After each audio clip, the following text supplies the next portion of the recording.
Pois bem, nós vamos hoje abordar Romanos capítulo 10. Eu peço a você que abra sua Bíblia comigo.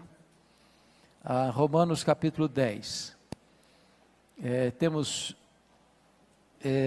exposto e trabalhado a exposição de Romanos desde o ano passado. Como não conseguimos concluir o ano passado, estamos entrando em 2019, ainda expondo esta importante carta, chamado de o maior tratado teológico de todo o Novo Testamento, ou o Evangelho segundo o apóstolo Paulo. Paulo interpretando as grandes doutrinas da graça aqui neste texto. Então eu convido você para, com a Bíblia aberta, acompanhar a leitura de Romanos capítulo 10. Abra sua Bíblia, por favor. Está escrito: Irmãos, a boa vontade do meu coração e a minha súplica a Deus a favor deles, ou seja, dos judeus, são para que sejam salvos, porque lhes dou testemunho de que eles têm zelo por Deus, porém não com entendimento. Porquanto, desconhecendo a justiça de Deus e procurando estabelecer a sua própria, não se sujeitaram à que vem de Deus. Porque o fim da lei é Cristo, para a justiça de todo aquele que crê. Ora, Moisés escreveu que o homem que praticar a justiça decorrente da lei, viverá por ela. Mas a justiça decorrente da fé, assim diz: não perguntes em teu coração quem subirá ao céu, isto é, para trazer do alto a Cristo, ou quem descerá ao abismo, isto é, para levantar Cristo dentre os mortos. Porém que se diz: a palavra está perto de ti, na tua boca e no teu coração. Isto é, a palavra que pregamos. Se com a tua boca confessares Jesus como Senhor, e em teu coração creres que Deus o ressuscitou dentre os mortos, serás salvo. Porque com o coração se crê para a justiça, e com a boca se confessa a respeito da salvação. Porquanto a Escritura diz: todo aquele que nele crê não será confundido. Pois não há distinção entre judeu e grego, uma vez que o mesmo é o Senhor de todos, rico para com todos os que o invocam. Porque todo aquele que invocar o nome do Senhor será salvo. Como, porém, invocarão aquele em quem não creram? E como crerão naquele de quem nada ouviram? E como ouvirão se não há quem pregue? E como pregarão se não forem enviados? Como está escrito: quão formosos são os pés dos que anunciam coisas boas. Mas nem todos obedeceram ao Evangelho. Pois Isaías diz: Senhor, quem acreditou na nossa pregação? E assim, a fé vem pela pregação, e a pregação pela palavra de Cristo. Mas pergunto: porventura não ouviram? Sim, por certo. Por toda a terra se fez ouvir a sua voz, e as suas palavras até os confins do mundo. Pergunto mais: porventura não terá chegado isso ao conhecimento de Israel? Moisés já dizia: eu vos porei em ciúmes com um povo que não é nação, com gente insensata, eu vos provocarei a ira. E Isaías a mais se atreve e diz: fui achado pelos que não me procuravam, revelei-me aos que não perguntavam por mim. Quanto a Israel, porém, diz: todo dia estendi as mãos a um povo rebelde e contradizente. A desobediência do povo de Deus é o tema que eu vou tratar com vocês nesta manhã.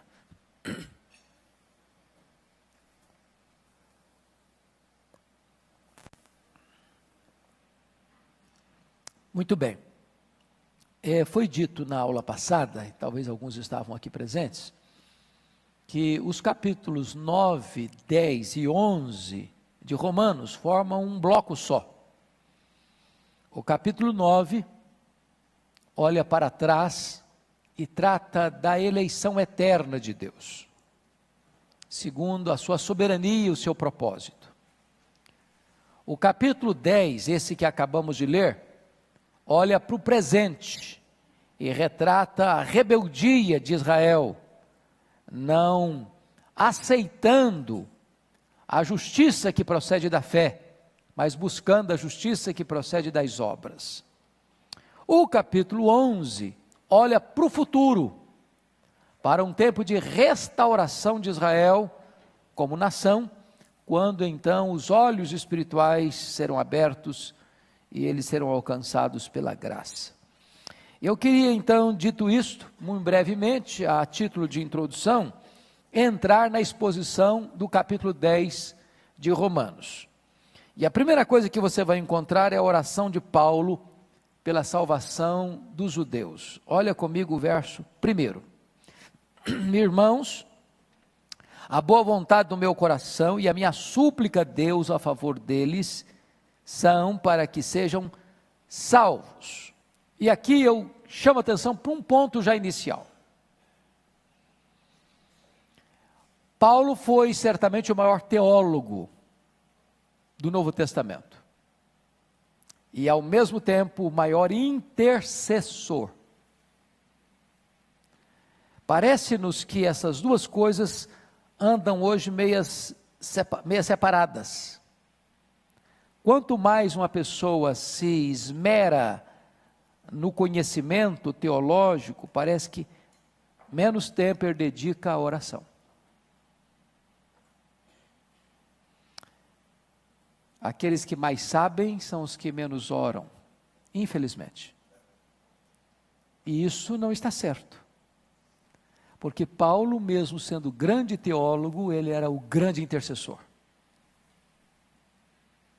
Se nós queremos ver a obra de Deus avançar, nós não podemos separar esse binômio da pregação e da oração. A outra coisa que eu quero dizer para você aqui, é que Paulo amava as pessoas para as quais ele pregava. Isso é outra coisa. Porque é possível que você ame a pregação, mas não ame as pessoas para quem você prega. É possível você pregar até a verdade, mas com o coração seco, com os olhos enxutos, desprovido de amor. E quando eu leio as cartas de Paulo, duas coisas me chamam profundamente a atenção. Sem sair de Romanos 10, marcando aí para você não demorar para voltar, e é claro que você já está adestrado nas Escrituras, isso não demoraria mesmo, mas veja comigo lá Filipenses capítulo 1, o que ele chega a dizer. Filipenses 1, 23 e 24. Ele diz assim: ora, de um e outro lado estou constrangido, tendo o desejo de partir e estar com Cristo, que é incomparavelmente melhor. Mas por vossa causa é mais necessário permanecer na terra. Por amor aos crentes, ele prefere retardar sua ida para o céu. É o que ele está dizendo aqui. Mas agora olha comigo o que ele disse em Romanos 9, 3. Ele diz assim: porque eu mesmo desejaria ser anátema, separado de Cristo, por amor dos meus irmãos, meus compatriotas, segundo a carne.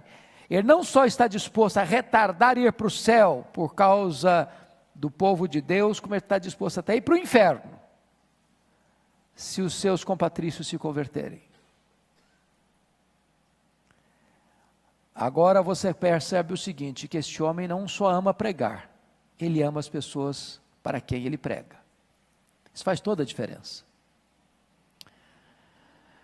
Agora, no verso 1, Romanos 10, 1, a boa vontade do meu coração e a minha súplica a Deus. Quando você põe coração, você põe também oração. Porque a palavra coração e oração só tem uma letrinha que faz diferença. Onde você põe o coração, aí você tem que pôr também oração. E a pergunta é, por que Paulo ora pelos judeus? Paulo pede prosperidade para os judeus aqui, financeira? É por isso que ele está orando? Paulo pede cura para os judeus aqui, é por isso que ele está orando? Paulo pede que os judeus que viviam sob o domínio de Roma, como um povo subjugado por Roma, para que Deus quebre o jugo político, é por isso que ele está orando? E a resposta a todas as perguntas é não, ele não está orando por isso. Isso era uma coisa importante? Era. Por que não? Mas sobre que assunto ele ora? Pela salvação dos judeus. Agora, ligue o seu televisor, o seu rádio. Sobre que assunto as pessoas estão pregando e orando hoje? Prosperidade, milagres, sucesso, grandeza. Essa não era a agenda de Paulo quando ele estava orando pelo seu povo. Ele estava orando pelo seu povo por uma causa muito maior, muito mais nobre, muito mais urgente, muito mais necessária, que era a salvação do seu povo. Então esse é o primeiro ponto.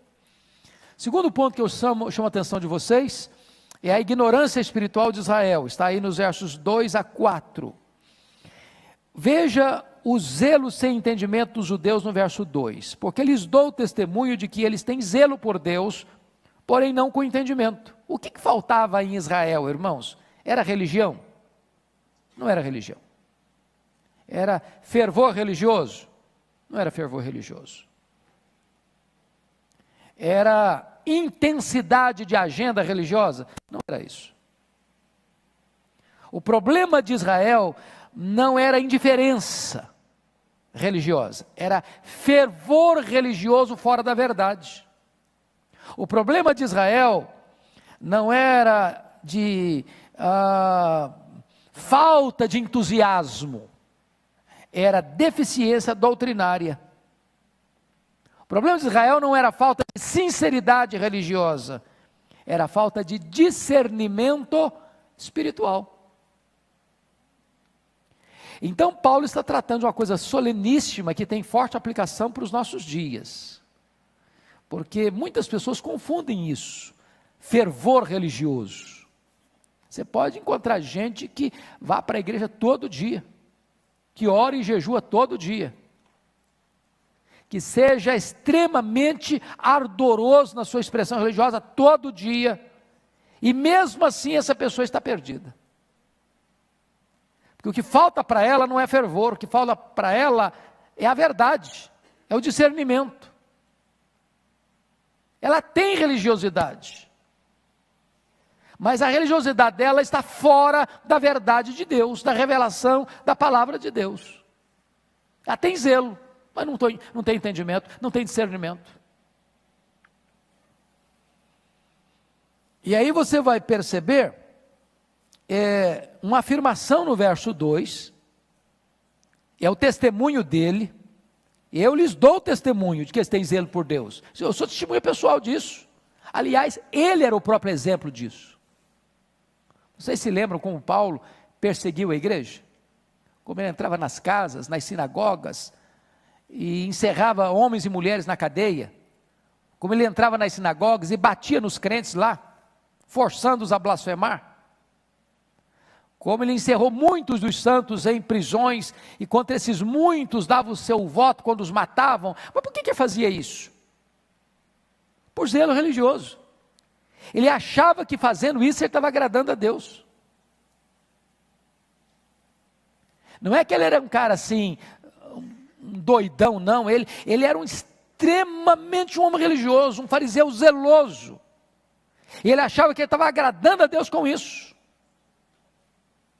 Pode ter certeza, no passado, meus irmãos, a chamada Inquisição, que matou milhões de cristãos, muita gente botou crente na fogueira achando que estava agradando a Deus com isso. Então, ele está fazendo aqui uma afirmação. Agora, no verso 3, ele vai dar uma justificativa. Qual é a justificativa do verso 3? Você pode ler o 3 comigo? Vamos lá? Porquanto, desconhecendo a justiça de Deus e procurando estabelecer a sua própria, não se sujeitaram à justiça que vem de Deus. O que significa isso? Vamos trocar em miúdos o versículo 3. Eles não tinham discernimento, mas qual é o discernimento que eles não tinham? Resposta no versículo 3. Desconhecendo a justiça de Deus, procurando estabelecer a sua própria justiça, não se sujeitaram à justiça que vem de Deus. Como assim? O que era a justiça deles que eles buscavam? Qual era a justiça de Deus que eles rejeitaram? Pergunto a vocês, como é que você e eu recebemos a justiça de Deus? Como é que nós fomos justificados? Pela nossa própria justiça? Vamos pensar comigo aqui.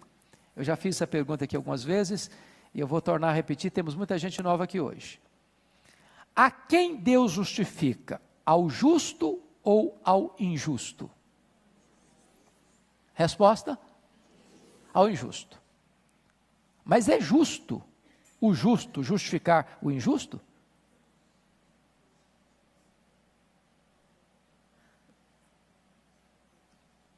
Na nossa lei humana, pensem comigo, é justo o justo justificar o injusto? Resposta é não. Mas então, como Deus, sendo justo, justificou o injusto e continuou sendo justo? Porque a justiça que foi colocada sobre nós, ou imputada a nós, não é a nossa justiça, mas a justiça do justo, que levando sobre si as nossas injustiças, morreu pelos nossos pecados, quitou a nossa dívida, e agora Deus imputa ou põe na nossa conta a justiça do justo, nos justificando. De que maneira? Pela fé. Pela fé. Essa justiça que veio de Deus, os judeus não quiseram. O que é que eles queriam? A sua própria justiça. Como é que eu sou salvo? Eu sou salvo pelas minhas obras. Eu sou salvo pelos meus méritos. Eu sou salvo porque eu mereço. Eu sou salvo porque eu mesmo construí a minha salvação. Eu sou salvo porque eu mesmo fiz por onde. Eu sou salvo porque eu mesmo abri o meu caminho para Deus. Então, eles tinham zelo nisso? Tinham. Isso dava certo? Não. Não dava certo. Porque a nossa própria justiça não é possível nos justificar diante de Deus. E por que não? Isaías responde essa pergunta. As vossas justiças aos olhos de Deus não passam de quê? Trapos de imundície. É até feio falar isso, mas sabe o que eram trapos de imundície na época? Era aquele resíduo, quando a mulher fica menstruada, e aquilo ficava empapuçado de sangue, ainda fica. Era exatamente essa figura que se pegava. Você bota aquele material na sala para todo mundo ver? Na vitrine para todo mundo ver? Não. A nossa justiça aos olhos de Deus não é justiça. Porque mesmo a melhor das nossas justiças estão manchadas, não estão limpas. Você pode achar que a sua mão está limpa, mas o que está faltando é mais luz aqui para ver que não está limpa. Se eu apago a luz, eu posso ter uma mancha enorme e eu não vou ver. Mas quanto mais luz incide sobre mim, mais eu vejo que eu não estou limpo. Se você se compara com alguém, talvez mais injusto do que você não, eu sou muito legal, sou uma pessoa maravilhosa. Mas se você se compara com Deus, que é santo, santo, santo, Aí você diz, ai de mim, Senhor. Ai de mim. Então o problema de Israel foi achar que podia ser salvo pelo seu esforço, pelas suas obras, rejeitando a justiça que vem de Deus. Agora vamos ver, versículo 4, leia o 4 comigo. Porque o fim da lei é Cristo, para a justiça de todo aquele que crê. Agora vamos entender isso aqui, em que sentido Jesus ou Cristo é o fim da lei? Tem duas explicações. Primeiro, Jesus é o fim da lei, no sentido de que Jesus é o propósito da lei maior. Qual o papel da lei? A lei é um pedagogo, é um aio que me pega na mão e me leva até Cristo. Pergunto a vocês, a lei nos foi dada com o propósito de nos salvar? Sim ou não? Não. Qual foi o propósito da lei? Qual o propósito da lei para nós? Hã? Mostrar o pecado. O papel da lei é dizer o seguinte, você é pecador. Quem pode ler os 10 mandamentos e dizer, não, eu estou legal. Passei a régua. Estou quites. Nada a fazer, nada a melhorar. Resolvido tudo comigo, está certinho. Você pode ir muito bem até o 9º mandamento. Mas quando você encosta no 10º, você está frito. Não cobiçarás. Isso é do coração, isso é subjetivo. Nosso coração é desesperadamente corrupto. Quando eu olho o meu coração, estou frito. Então não é possível a lei ser me dada para me salvar. O papel da lei é outro. É dizer, não, você é pecador. Agora, eu tenho um propósito. Não só mostrar o seu pecado, mas pegar você pela mão e levar você em quem resolve o seu problema. Porque o papel da lei, como um pedagogo, como um aio, é me levar a Cristo. Aqui está o Salvador. Meu papel foi dizer que você é pecador e levar você até Cristo. Ele resolve o seu problema. Ele perdoa os seus pecados. Ele morreu pelos seus pecados. O sangue dele purifica você de todo pecado. Esse é o fim da lei. Ou seja, o propósito da lei, é o telos da lei. Mas também, Cristo é o fim da lei, no sentido de que quando Cristo morreu por você, a lei encerrou o seu trabalho, nesse sentido. Você não é justificado pela lei, você morreu pela lei. E aí eu vou ilustrar isso, que está lá em Romanos 7, eu já disse isso várias vezes aqui, mas vou ilustrar de novo. Romanos 7, Paulo cria uma história para contar isso. Romanos 7 diz que você e eu estamos casados com a lei. A lei é o nosso marido e nós somos a mulher. A lei é um marido perfeccionista. A lei é santa, justa, espiritual. Mas eu, a mulher desse marido, certíssimo, não erra nunca, está sempre no padrão, sou uma mulher atabalhoada. Aí Paulo diz que a mulher está ligada ao marido enquanto o marido viver. Morrendo, porém, o marido, ela fica livre para casar-se com outro. Mas se ela se unir a outro homem enquanto o marido vive, ela é considerada o quê? Adúltera. Paulo não está tratando de casamento aí. Ele está ilustrando com o casamento a sua relação com a lei. E aí Paulo vai dizer que esse marido é tão bom, tão bom, tão bom que ele não morre. E a mulher atabalhoada não consegue se divorciar dele. Como é que resolve isso? Ele diz, aí, sabe quem morreu? A mulher. A mulher morreu. A morte põe fim e termo ao casamento. Então vamos parar um pouquinho aqui para alguns títulos de programas de conjugais aí que precisavam dar uma repaginada. Casados para sempre. Certo ou verdadeiro? Tem alguém casado para sempre aqui? Não tem casado para sempre, nós tínhamos que repaginar isso. Porque o casado é até a morte. Hã? A prisão perpétua. Mas eu vi um outro agora há pouco. Fui numa igreja agora que o título do programa é Casamento Eterno. Casamento Eterno. O programa da igreja é Casamento Eterno. Meu Deus do céu, está precisando de ler melhor o texto da Bíblia. Porque o casamento é até a morte. Não tem casamento depois lá no céu não, gente. Aproveita agora, porque só tem aqui. Tem algumas pessoas, até que enfim, não é possível, né? Ai. Bom, mas aí a mulher morreu. E ao ressuscitar, ela perdeu o quê? O vínculo com o primeiro marido. Agora está livre para casar com outro marido. Quem é o outro marido? Jesus Cristo. O fim da lei é Cristo. É isso que Paulo está dizendo. Então, porque o fim da lei é Cristo para a justiça de todo aquele que crê. Quando você creu no Senhor Jesus, você não está mais subjugado ao antigo marido. Você está debaixo de um outro jugo, o jugo da liberdade.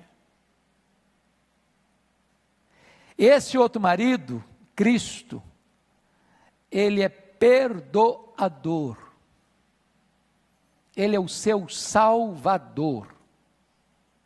Ele trouxe para você vida. Pois bem, está claro isso, irmãos, para nós ou não? Está confuso ou está claro até agora? Então tá bom, então vamos para frente. Vamos olhar agora a justiça própria e a justiça de Deus, os versos 5 a 13. Então a primeira coisa que eu chamo a sua atenção é que a justiça de Deus não é alcançada pelo esforço humano. Olha o verso 5, vamos ler juntos? Vamos lá comigo. Ora, Moisés escreveu que o homem que praticar a justiça decorrente da lei viverá por ela. Ok, está certo ou está errado? Está certo. Mas para você viver pela lei, se você praticar a justiça decorrente da lei, você viverá por ela. Para você fazer isso, você tinha que ser o quê? Perfeito. Se você fosse 100% perfeito, seguindo ipsis literis todas as normas e regras da lei, você não seria o quê? Pecador. Se você não é pecador, você não está perdido. Então você está salvo. Alguém consegue fazer isso? Qual é o argumento de Paulo em Romanos 3:23? Porque todos pecaram e destituídos estão da glória de Deus. Então, esse argumento aí, ele não é para dizer que você pode ser salvo pela lei, não. É que se você conseguisse guardar a lei, você podia viver por ela. O problema é que todos nós somos transgressores da lei. E João, na primeira carta, diz que pecado é transgredir a lei. A lei perfeita. O problema não está na lei. A fraqueza da lei não está na lei. A fraqueza da lei está com quem a lei lida. Não é o argumento do capítulo 8, versículo 3 de Romanos? Porquanto que for impossível a lei, no que estava enferma pela carne, isso fez Deus enviando seu próprio Filho em semelhança de carne pecaminosa e no tocante ao pecado. E com efeito condenou Deus na carne o pecado. Ou seja, por que foi impossível a lei nos salvar? Por causa da nossa carne. Carne aí não é carne e natureza pecaminosa. A lei lida com gente complicada. A mulher desse marido é complicada. Ela não consegue seguir as normas, ela transgride. Então, impossível a lei nos salvar, é o argumento de Paulo aí, no versículo de número 5. Deixa eu lhes dar 2 exemplos mais. Tiago 2,10 diz que se você guardar toda a lei e tropeçar num único ponto, você é culpado da lei toda. Mas por quê? É porque para ser perfeito não pode ser 99%, tem que ser 100%. Você pode ter 100 ovos bons, você jogar um podre no meio e fizer um grande omelete, estragou tudo. Comprometeu o padrão da perfeição, né? E Gálatas 3,13 diz que maldito é aquele que não perseverar em toda a obra da lei para cumprir. Portanto, eu estou debaixo de maldição. É por isso que Cristo se fez maldição por mim, levando sobre si a minha maldição, para me trazer bem-aventurança eterna. Pois bem, agora a justiça de Deus, diz aqui, é alcançada mediante Jesus, versículos 6 a 8. Vamos dar uma olhadinha, 6 a 8, você pode ler comigo? Esses 3 versos parecem um pouquinho difíceis de entender, mas é preciso esclarecer isso aqui. Vamos lá? Mas a justiça decorrente da fé, assim diz: não perguntes em teu coração, quem subirá ao céu, isto é, para trazer do alto a Cristo? Ou, quem descerá ao abismo, isto é, para levantar Cristo dentre os mortos? Porém, que se diz, a palavra está perto de ti, na tua boca e no teu coração. O que está querendo dizer com isso aqui?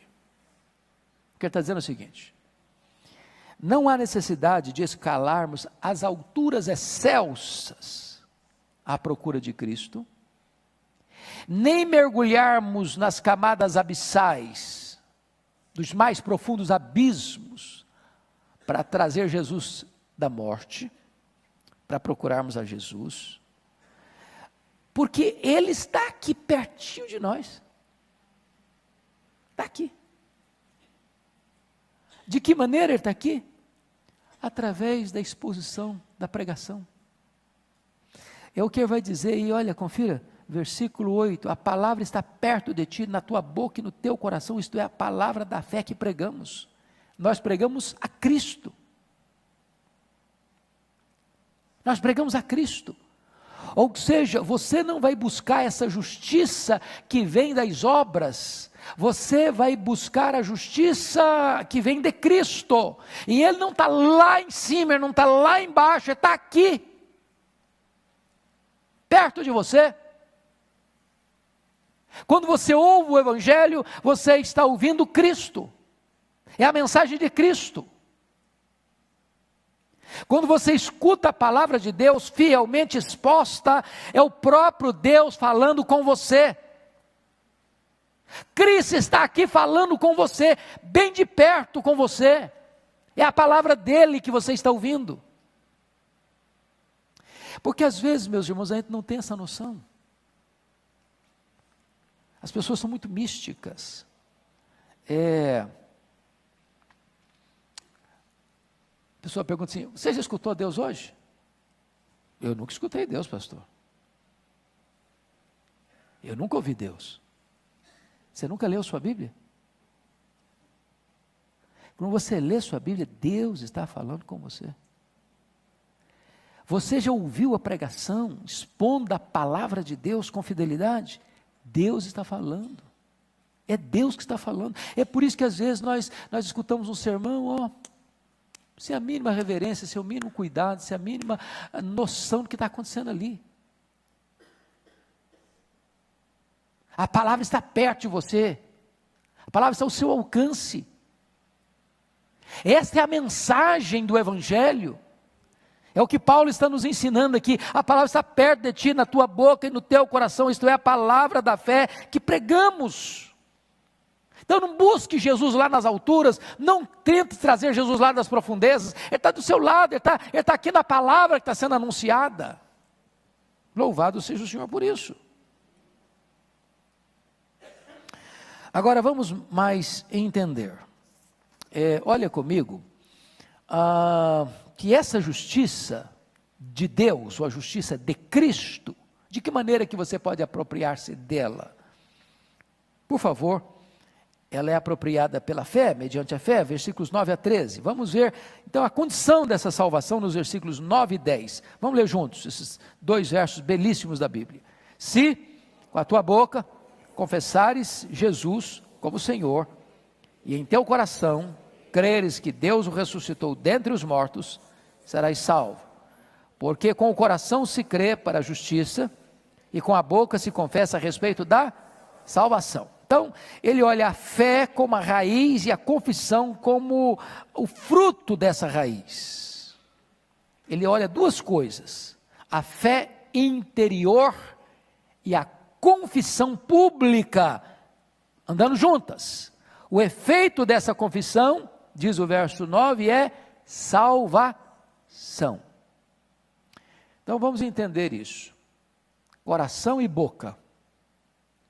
Coração crê, a boca confessa.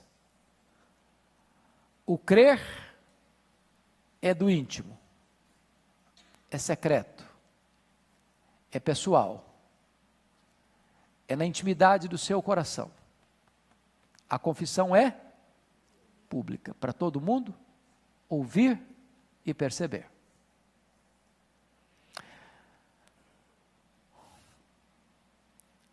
Pode existir confissão pública sem o crer interior?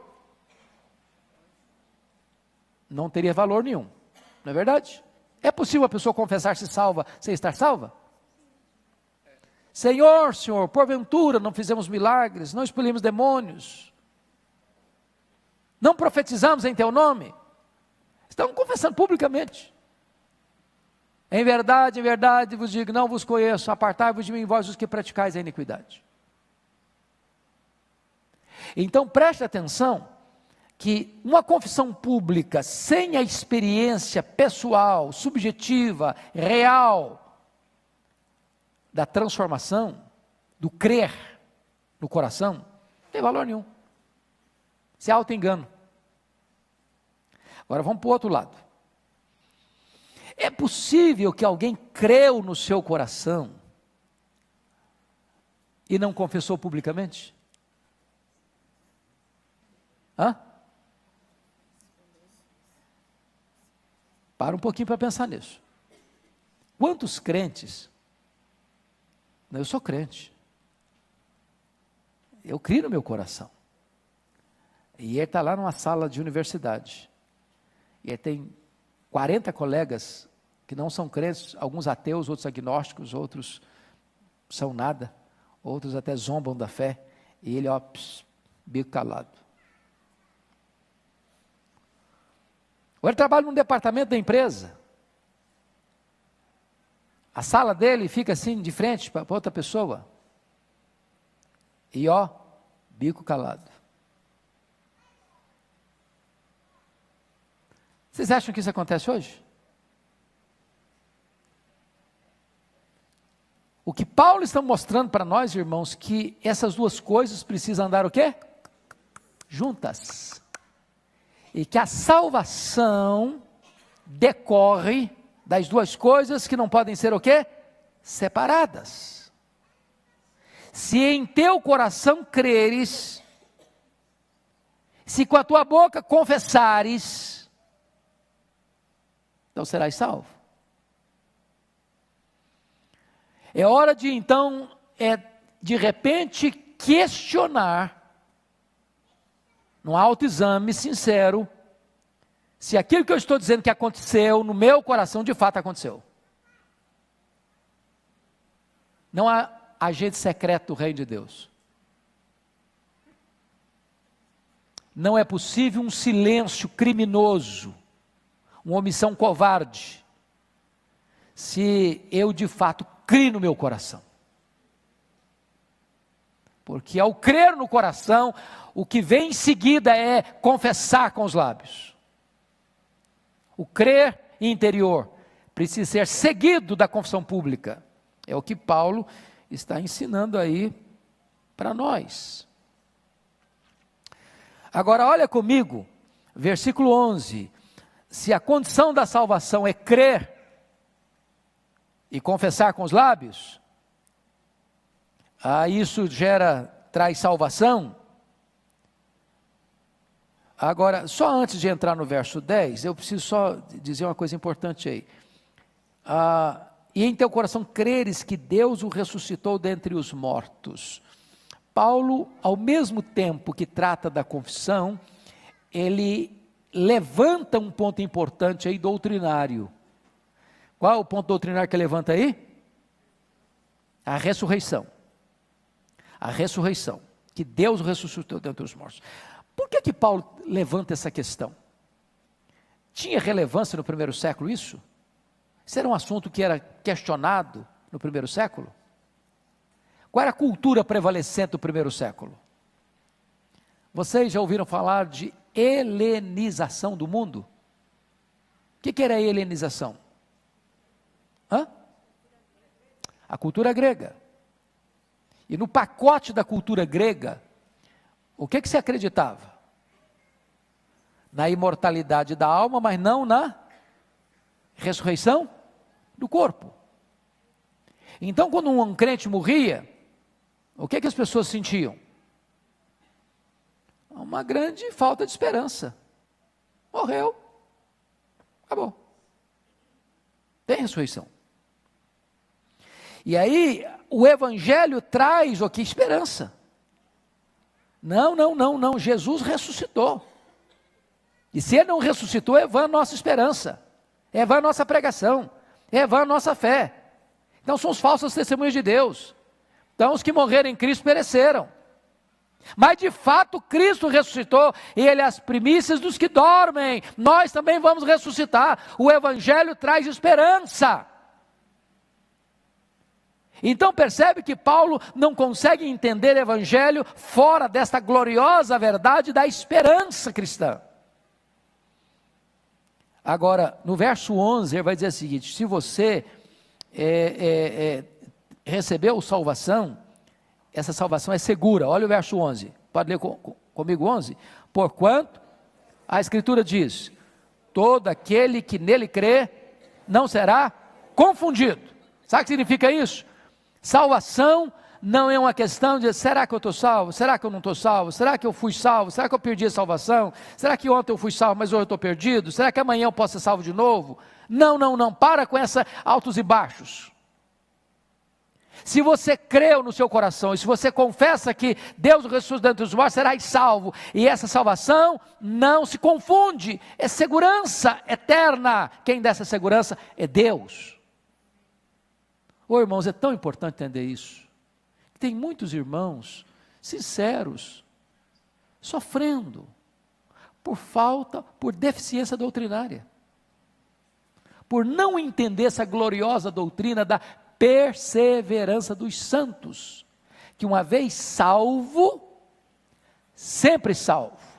Só para explicar melhor, com isso nós não estamos dizendo, então isso é legal demais, então quer dizer que eu posso viver o que eu quiser, tá beleza, estou seguro, não tem problema nenhum, é isso? É isso que nós estamos falando? Não. Se o camarada estiver pensando assim, sabe o que aconteceu com ele? Ele não foi salvo, é coisa nenhuma. Porque Deus não nos salvou no pecado, Deus nos salvou do pecado. Deus não nos salvou para vivermos na desobediência, Deus nos salvou para sermos santos e irrepreensíveis perante Ele em amor. Deus não quer que você seja apenas ouvinte da palavra, mas praticante da palavra. Então, longe da segurança da salvação produzir vida relaxada, a segurança da salvação produzirá em você gratidão e adoração a este Deus, que sem mérito algum seu, salvou você eternamente. Vamos mais, olha comigo por gentileza. Qual é o alcance da salvação? Já que ele falou para nós da segurança da salvação. Versículo 12, pode ler comigo? Pois não há distinção entre judeu e grego, uma vez que o mesmo é o Senhor de todos, rico para com todos os que o invocam. Preste atenção aqui num campo doutrinário, talvez sensível, que eu preciso entrar com você. Os irmãos dispensacionalistas acreditam que igreja e Israel são coisas diferentes e distintas no tempo e na eternidade. Isso não tem base bíblica. O que você apreende da Escritura é o seguinte: só existe uma igreja no Velho e no Novo Testamento. Só existe um povo, um rebanho, uma família. Quem faz parte desta família de Deus, da igreja de Deus, do corpo de Cristo, do rebanho de Deus? Quem faz parte? os salvos. De onde procede esses salvos? De Israel e dos gentios, chamados aqui de gregos. Qualquer nacionalidade, seja um judeu, ou seja um brasileiro, um japonês, um americano, um canadense, um chinês, para ser salvo, o que ele tem que fazer? Tem que crer no Senhor Jesus Cristo. Deus usa métodos diferentes para salvar um judeu e salvar um brasileiro? Não. A condição para um judeu ser salvo e para um brasileiro ser salvo muda? Não. Quando um judeu é salvo, ele vai fazer parte de quê?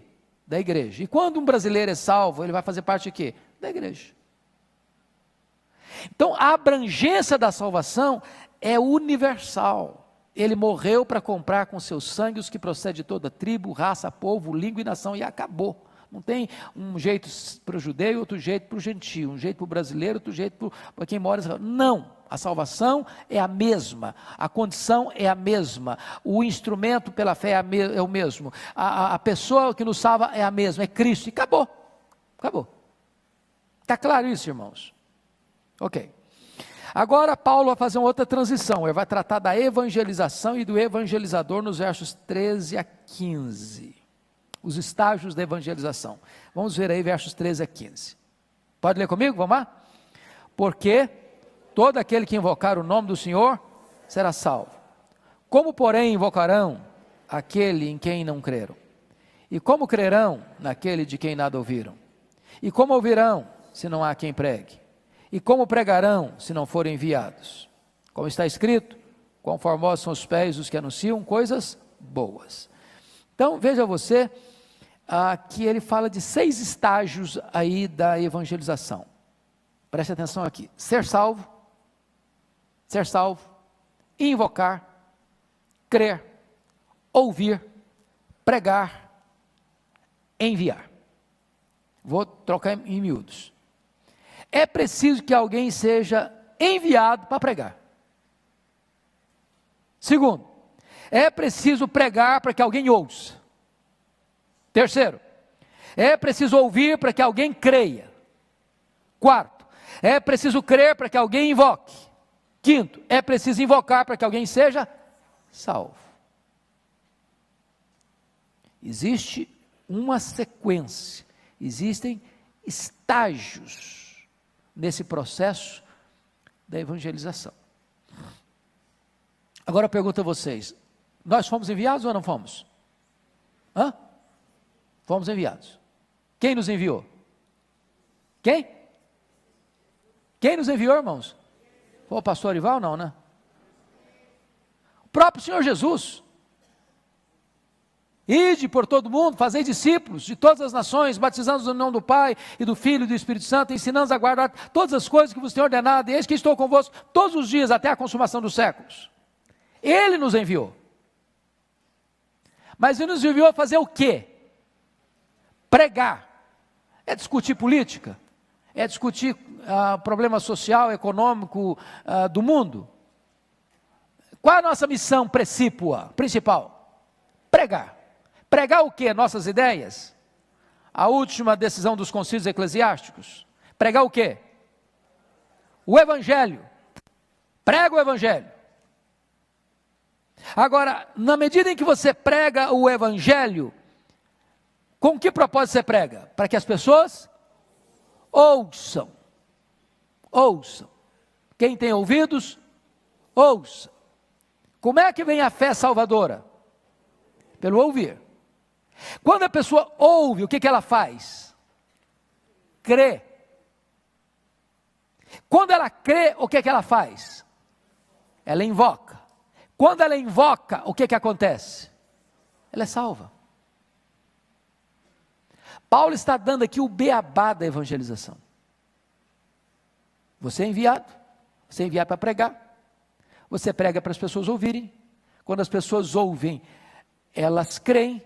Quando elas creem, elas invocam. Quando elas invocam, elas são salvas. Simples, não?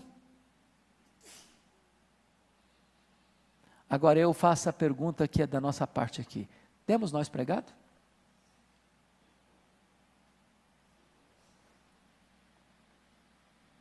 O mesmo Deus que estabeleceu os fins, estabeleceu os meios.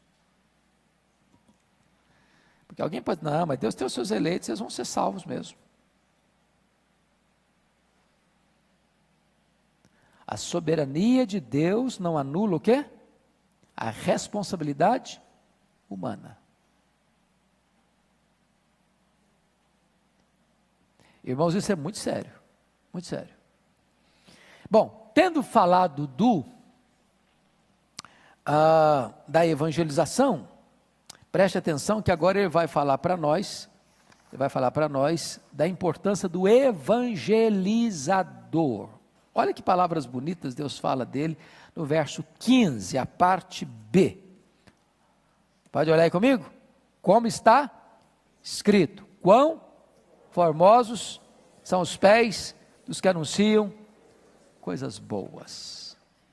Quais coisas boas que nós anunciamos, irmãos? O Evangelho. O que é Evangelho? Boas novas.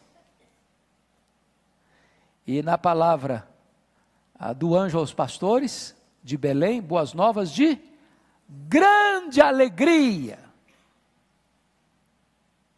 E qual era a boa nova de grande alegria? É que hoje vos nasceu, na cidade de Davi, o Salvador, que é Cristo, o Senhor. Mas é tão curioso isso, porque às vezes nós temos vergonha de falar de boas novas, não? Fala de política, fala de futebol, fala do governo, fala bem, fala mal. Fala que vai chover, que não vai chover. Fala que tem trânsito em São Paulo, que não tem trânsito. Fala que choveu pedra, ontem não choveu. Fala de tudo.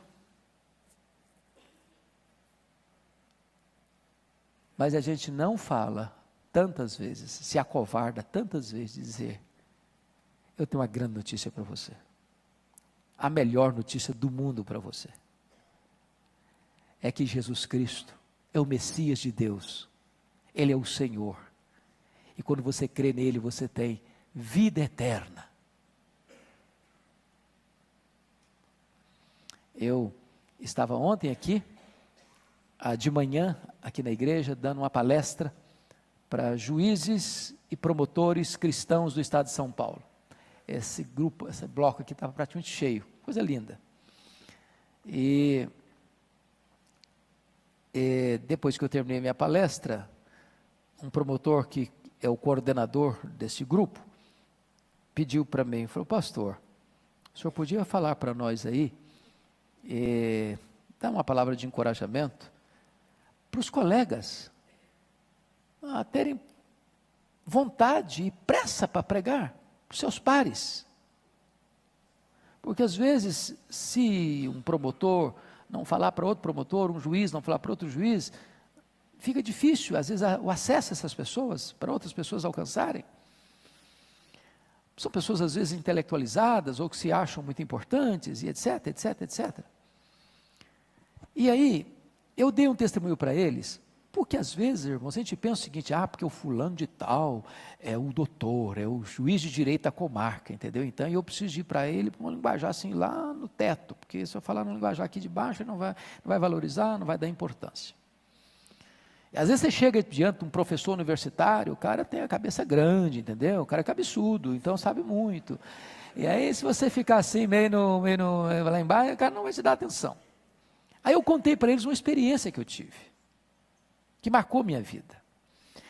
Lá em Vitória, tinha uma ovelha que o marido dela era um engenheiro da Petrobras. Era um cara muito culto, com doutorado, um cara, assim, muito estudado, muito erudito, tinha vários cursos de filosofia, e era um camarada agnóstico.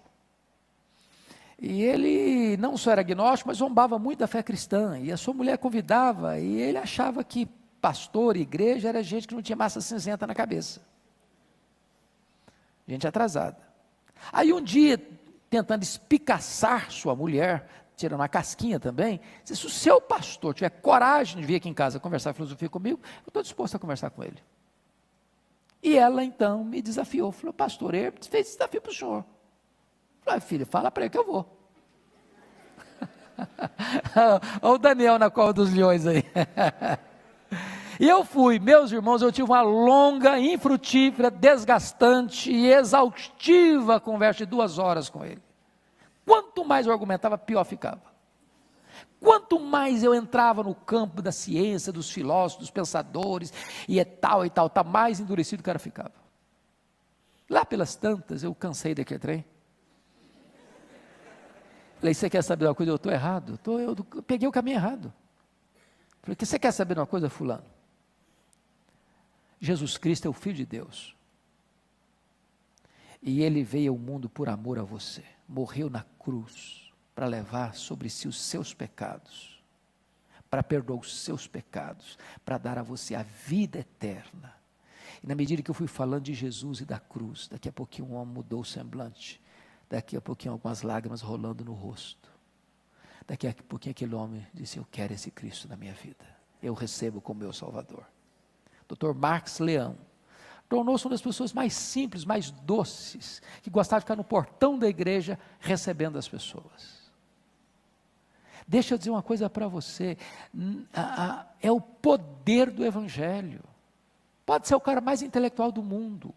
O que vai mexer com ele, né, se você é tão intelectual quanto ele, ou se você é capaz de argumentar com ele, no nível dele, é a cruz, é o Evangelho, é o poder de Deus. É o poder de Deus. É a loucura da pregação.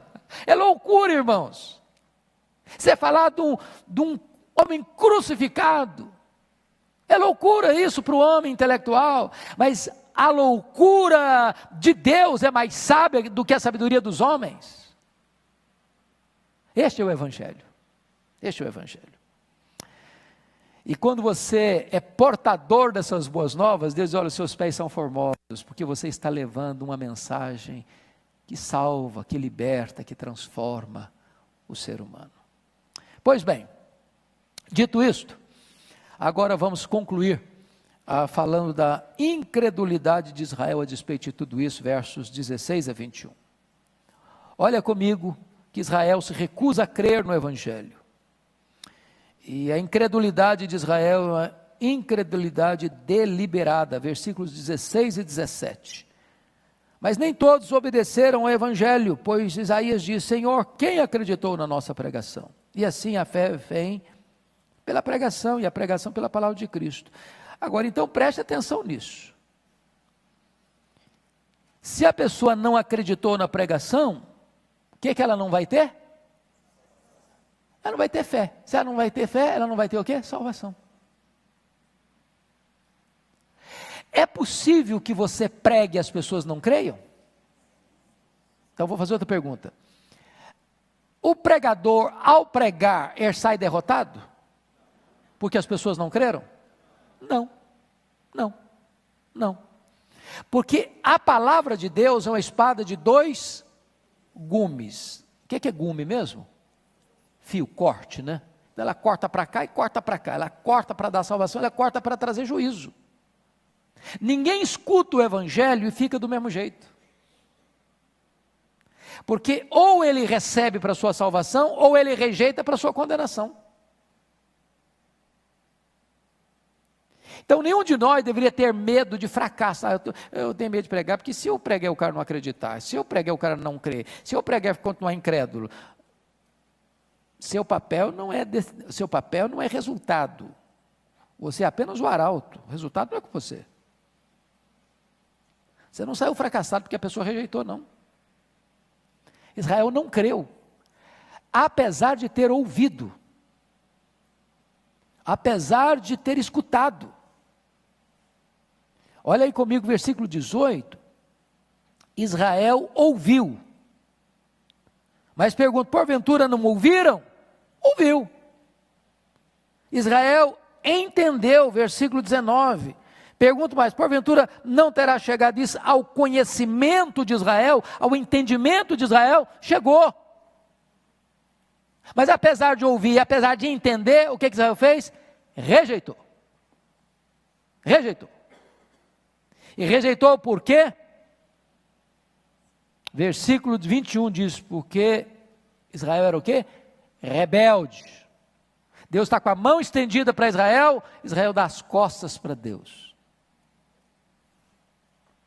Jesus morreu por eles de braços abertos para frente deles, e eles viraram as costas para ele. Agora notem comigo, que coisa impressionante, é que os gentios creram na mensagem que Israel rejeitou. Quem são os gentios? Todos aqueles que não são israelitas são chamados de gentios, todas as nações, você e eu inclusive. Então confira comigo os versos 19 e 20, pode ler comigo, vamos lá? Pergunto mais, porventura não terá chegado isso ao conhecimento de Israel? Moisés já dizia, eu os porei em ciúmes com um povo que não é nação, com gente insensata eu vos provocarei a ira. E Isaías a mais se atreve e diz, fui achado pelos que não me procuravam, revelei-me aos que não perguntavam por mim. Irmãos amados, olha que coisa maravilhosa. Israel rejeita, e Deus então abre o caminho para um outro povo, para os gentios, e a salvação de Deus se estende a todos os povos e a todas as nações. O que está escrito em João 1, 11 e 12? Alguém sabe de cor isso? Veio para o que era seus, e os seus não o receberam, mas a todos quantos o receberam, deu-lhes o poder de serem feitos filhos de Deus, a saber, aos que creem no seu nome. Veio para o que era seu, e os seus o quê? Não receberam. Deus ficou frustrado, agora o que eu vou fazer? Não. Mas a todos quantos o receberam, deu-lhes o poder, deu-lhes a exousia, deu-lhes a autoridade, de serem feitos filhos de Deus. Como é que uma pessoa se torna filho de Deus? A saber, aos que creem. Creem em quem? No seu nome. Gloriosamente Deus se revela a nós.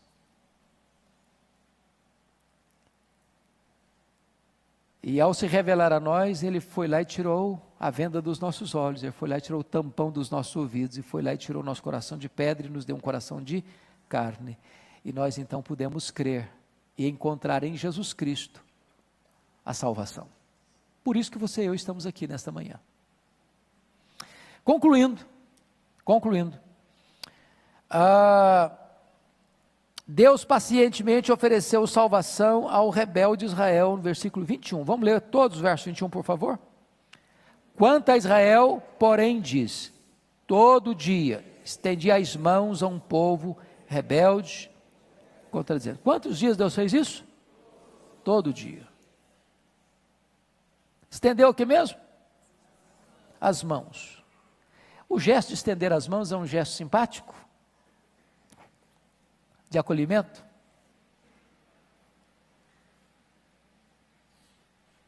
Todos os dias eu estendi as mãos. Qual foi a resposta desse povo a quem Deus estendeu as mãos todo dia? Rebeldia. O que é rebeldia, gente? Rejeição. Eu não quero, eu não gosto, eu não aceito, eu repudio, não é isso que eu quero. Nas palavras de Jesus lá em Mateus 23, 37 e 38, Jesus disse, Jerusalém, Jerusalém, quantas vezes quis eu agasalhar-te em meus braços, como a galinha ajunta os seus filhotes, e vós não o quisestes. Eu pergunto a vocês, quando é que a galinha agasalha os filhotes debaixo das asas? Vocês têm ideia? Quem foi criado na roça aqui? Hã? Como é que é? Desculpa não ouvir. Está em perigo. Quando está em perigo? O perigo está chegando, está chovendo, está dando uma tempestade. Gavião está surgindo, aí é perigoso. Vocês acham que Israel passou por alguns perigos que Deus alertou? Falou: se vocês voltarem para mim, se vocês vierem para os meus braços, isso não vai acontecer não. Quer dar algum exemplo? Cativeiro da Babilônia, cidade de Jerusalém destruída. Você já pensou o que foi o templo de Salomão, a beleza daquele templo? Quanto ouro tinha ali, quanta prata tinha ali, quanta beleza artística tinha ali. Queimado, cidade invadida, saqueada, crianças pisadas, moças forçadas, velhos completamente ultrajados, gente morrendo de fome. E Deus diz: olha, a tempestade está vindo, venha para cá, venha para debaixo das minhas asas, venha para os meus braços. E o povo rebelde: não quero, não quero, não quero. A tempestade veio e os arrastou. Mas tudo isso é nada ou apenas símbolo daquilo que é mais trágico. O que é mais trágico? O juízo final. O juízo final. E Deus ainda está de braços abertos, chamando um povo rebelde. E agora não é só Israel não. Todas as pessoas. Vinde a mim, todos vós que estáis cansados e sobrecarregados, e eu vos aliviarei. Se eu recuso esse convite, pode ser que eu vou ter que enfrentar a sua ira no grande dia do juízo. Irmãos, o tempo é hoje de voltar-se para Deus. E Ele de braços abertos está, e a sua graça é maravilhosa. A sua misericórdia é infinita. E todo aquele que se volta para Ele, Deus abraça, Deus acolhe. Ainda que sujo, como o pródigo, ainda que tenha desperdiçado a vida e os bens, dissolutamente, tem braço aberto, tem festa da restauração. Que Deus nos abençoe. Vamos ficar em pé?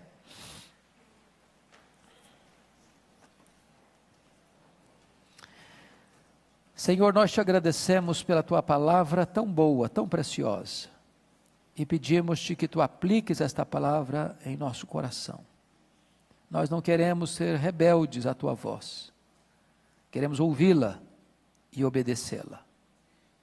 Que seja assim, meu Deus, com cada pessoa que está aqui nesta manhã, em nome de Jesus. Amém. Assentem-se, queridos, e um intervalo para o culto das 11.